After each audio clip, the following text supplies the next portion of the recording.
Hi, my name is Ampere Garcia from BSOA 2B.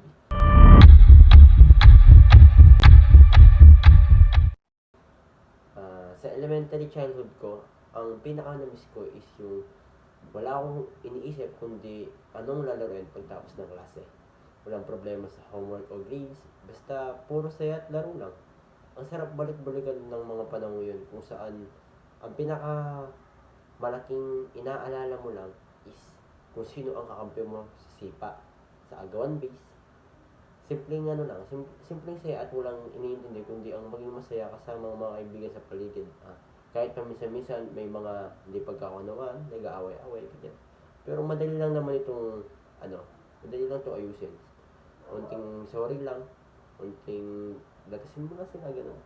Goods na. Tapos, nakakamiss din yung sa pakiramdam na walang problema na hindi kaya lampasan ng isang magandang tawanan at kwentuhan kasama ang mga kaibigan sa bakuran.